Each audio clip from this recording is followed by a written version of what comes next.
We are at Americans for Prosperity Presidential Summit and the dinner to honor Ovid LaMontagne as Conservative of the Year, and I'm standing with the chairman of the Republican Liberty Caucus of New Hampshire. Yes. What was your name again? Andrew Hemingway is my name. Oh, of course, yes. Andrew. Yes. The disheveled one. Yes, well, you know. Setting a new trend. Yes. I want to say thanks for taking a moment with Granite Rock. Sure. And you've been busy lately. You were down at Harvard. Yes. At Harvard. At Harvard, yes. And giving a forum time to everybody there. How did that go? It was great. There was 2 Tea Party activists and 2 reporters who have been covering the Tea Party. We were on a forum at the Institute of Politics. And actually the new director now is Trey Grayson, who lost in a Republican primary to Rand Paul. He's a Republican. Is the director of the Institute of Politics at Harvard, which I found surprising. I didn't realize that could happen. But he was a very nice man, very nice forum, and it was a great time, really. Students had very good questions like, are you really funded? Are you really not funded by the Koch brothers? We just have a hard time believing that. Yes, I did see that write-up. Yeah, and so there's a lot of interesting things. And I would have to say, my answer would have been exactly the same. Check, please. Exactly. I said, look, dude, if you know the Koch brothers, have them send me a check, please. I'm ready to be funded by the Koch brothers. But no. Well, tell me, with the students, what was the outlook that you could figure out from their questions or from what you heard from the audience? Liberal, conservative, or neutral? You know what?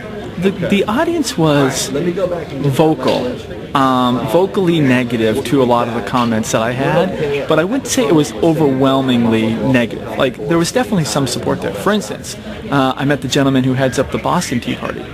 He came over and he asked some great questions. He said, the Tea Party has a PR problem. How are we going to fix that? And he had some other really great insights. There's a student from HBS, Harvard Business School, who came over and asked a question about management and how do you lead people who have all these different perspectives and views and stuff like that. So it was good. It was a really good time. So we expect to see a repeat performance. I hope so. Now, is there a place where anybody can go to watch a video of it? Yeah, if you type in into Google, if you go to Harvard Institute of Politics, if you just type in Harvard IOP, in their multimedia center, there's a link there, and you can watch the entire. It was 2 hours. I don't know if you want to watch that much, really, but it was 2 hours of video and interaction and stuff like that. It was really fun.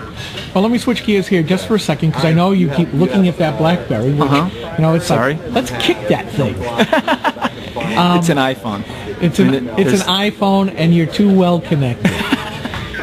RLCNH. Yep. What's up next for the organization? Well, you know what? We're really focused on the special election right now. Peter Kochmas is, I think, he's a very good candidate. I think he's going to have a very real chance to win this election, and we're really focused on that. We're getting ready next week to do robocalls. We're going to be doing a lit drop on Saturday, tomorrow morning. We're doing a series of postcard mailings. We're really trying to raise money, raise focus and attention on that race. And then we'll go right on to the next special election. In the meantime, we're fighting the Reggie amendment. Senator Jeb Bradley put forward an amendment to amend Reggie, which, Reggie is an awful idea. It's an awful bill. Other states see it and are pulling out of it, and yet we have, a state senator who's trying to simply amend it instead of, repealing it. I say repeal, don't reform. So we're really focused on that. We're also focused on making sure that the House budget gets through the Senate, and the Senate holds that bottom line. We like the number of 10.2. Let's talk about maybe being 10.3. Whatever. But we need to keep the House budget bottom line the same. We cannot afford for Republicans to be adding things at the last minute into this budget, or Democrats. So we want to make sure that we keep those things all on our plate. So we have a lot going on. So you really would love for people to get a hold of their state senators here in New Hampshire and say, Reggie, no, budget, yes. Absolutely right. And if they want to lend themselves to you, where would they go to contact you? Go to rlcnh.org. Right on our website, you can sign up for the RLCNH report. It's the first place to go. And then there's a contact us or a donate tab right on there. And you can see all the different things that we're trying to do and trying to accomplish. And that'd be a place to do it. Well, we at the Grok want to say thank you very much. We certainly try to help out because we are liberty and freedom-minded type folks. Yes. We appreciate what you do at the state house level, which Yep. is your main concern. That's right. And you know, don't make a stranger of yourself. Okay, I'll try not to. All right. Thank you very much, Mr. Hemingway. Thank you, Skip. Bye-bye.